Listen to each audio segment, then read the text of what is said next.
করার জন্য আজকে একটা লোক মনে করেন ৫,০০০ টাকার জন্য এমন বিপদে পড়ছে, হ্যাঁ, একটা ব্যবসা বাণিজ্য করতে পারতেছে না বা একটা সমস্যা, ৫,০০০ টাকা হাত তুলে দিলাম, আরেকবার ২,০০০ টাকা বিপদে পড়ছে, বলতে পারতেছে না, আমাদের দিনই ভাই কষ্ট লাগে, তখন ওই ব্যাগে তুলে দিলাম। এখন আমার যে কষ্ট লাগে, ফান্ড তো নাই, আমি এটা সমাধান করবো কীভাবে? এবার যদি আমার একটা অ্যাভেলেবল একটা ফান্ড থাকে, তাহলে আমার অনেক সাহস থাকে না যে এই লোকটা আসলেই তো আমি পারবো, আমার হাতে তো আছে। এই জন্য এই উদ্যোগটা নেওয়া হয়েছে। তো এই ফান্ড সৃষ্টি করার জন্য এই যে ২০,০০০ টাকা আমি ১০ থেকে ১২ জন লোক আমাকে সহায়তা করছে। ১০০ টাকা থেকে শুরু করে ১,০০০ টাকা পর্যন্ত অনেকে এই টাকাটা দিছে এবং আমি ২০,০০০ টাকা সংগ্রহ শেষ করতে পারছি। পারার পরে আমি অনুষ্ঠানটা আয়োজন করছি যে আজকে আমরা এই টাকাটা বাই হাতে তুলে দিব, যেন এই ঘটনাটা দেখা সবাই উদ্বুদ্ধ হয় যে এরা তো ভালো ভালো কাজ শুরু করছে এবং করতেছে, অতীত করছি। তখনই কিন্তু তারা ইন্সপিরেশন হবে কি যে এখানে টাকা তো মারি জানে, টাকা তো দিবে তারা। এরকম বহু লোক আছে, উপযুক্ত লোক পাচ্ছে না, সংগঠন পাচ্ছে না বলে টাকাটা দিতে পারে না, অথচ তাদের জাকাতের টাকা অনেক টাকা পড়ে আছে। আমি দেখছি এগুলো, বিশ্বাস করতে পারে না, এই জন্য দেয় না।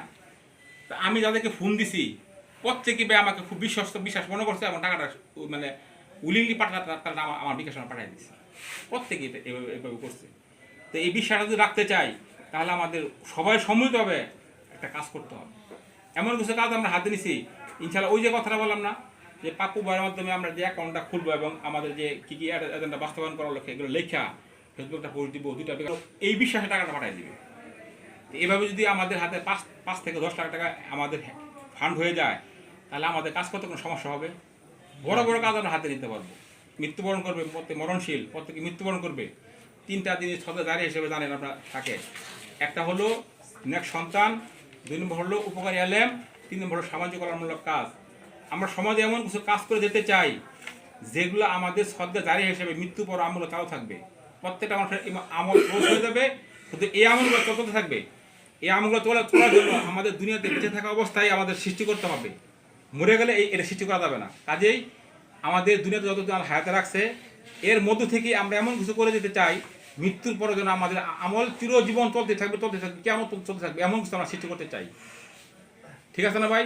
আমাদের টাকার দ্বারা একটা আলেম হবে, আমার টাকার দ্বারা মানুষ কলের পানি খাবে, আমার টাকার দ্বারা মেয়ের বিয়ে হবে, আমার টাকার দ্বারা একটা কর্মসংস্থান সৃষ্টি করবে, আমাদের টাকার দ্বারাই মানুষ এগুলো অনেকগুলো কাজ সমাধান করতে পারবে ইনশাল্লাহ, যদি আপনারা সহযোগিতা করতে আমরা যে উদ্যোগ নিচ্ছি ইনশাল্লাহ বাস্তবায়ন হবে। সবাই রাজি আছেন না ভাই? ইনশাআল্লাহ আমাদের তৌফিক দান করে আর কি। ঠিক আছে না ভাই? ঠিক আছে। একদিনই ভাইকে আমরা ২০,০০০ টাকা আমরা আজকে করতে হাসানবো দিতে পারলাম। আল্লাহ কাছে শুকরিয়া আদায় করছি, আল্লাহ কাছে শুকরিয়া আদায় করছি যেন এই কাজটা আমরা অব্যাহত রাখতে পারি। প্রত্যেকে যেন আমরা জামাত ইসলামের যারা কর্মী আছি এর থেকে মনের সাথে মনে কষ্ট মিলাইয়া আমরা যেন এই কাজের সমাধান করতে পারি। আমরা একত্রভাবে থাকবো এবং একত্র থাকার জন্য একটা উদ্যোগ নিচ্ছি আমরা, এটা সবাই